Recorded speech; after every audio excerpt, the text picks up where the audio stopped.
പ്രഭാഷകൻ അധ്യായം 3, 18, 19 തിരുവചനം നമ്മളോട് പറയുകയാണ്, നമ്മൾ എത്രത്തോളം വളരുന്നുവോ അത്രത്തോളം നമ്മൾ എളിമപ്പെടേണ്ടിയിരിക്കുന്നു. അങ്ങനെ എളിമപ്പെടുമ്പോൾ നമുക്ക് ദൈവകൃപ ഒത്തിരി ലഭിക്കും.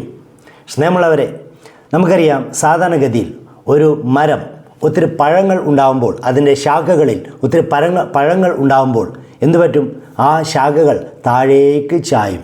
ഇതേപോലെ ആയിരിക്കണം നമ്മുടെ ജീവിതവും. എത്രത്തോളം നമ്മൾ വലുതാവുന്നുവോ അത്രത്തോളം നമ്മൾ എളിമപ്പെടേണ്ടിയിരിക്കുന്നു. യേശുവിൽ നമ്മൾ ഇത് വളരെ കൃത്യമായിട്ട് കാണുകയാണ്. പരിശുദ്ധമ്മയിലും നമ്മൾ ഇത് കാണുകയാണ്. അതുകൊണ്ടാണ് പരിശുദ്ധമ്മയോട് ഗബ്രിയേൽ മാലാഖ പറയുന്നത്, ദൈവകൃപ നിറഞ്ഞവളെ സ്വസ്തി. പരിശുദ്ധമ്മയ്ക്ക് ദൈവകൃപ ഉണ്ടായത് വിശുദ്ധിയുള്ളതുകൊണ്ടും കൂടാതെ എളിമയുള്ളതുകൊണ്ടാണ്. പരിശുദ്ധമ്മ പറയുന്നു, ഞാൻ ദൈവത്തിൻ്റെ ദാസിയാണ്. പരിശുദ്ധമ്മ തന്നെ ദാസിയാക്കിക്കൊണ്ട് എലിസബത്തിനടുത്ത് ശുശ്രൂഷ ചെയ്യുവാനായിട്ട് പോവുകയാണ്. ഇങ്ങനെയുള്ളൊരു മനോഭാവം നമുക്കുണ്ടാകട്ടെ. ദൈവകൃപയാൽ നമ്മൾ നിറയട്ടെ.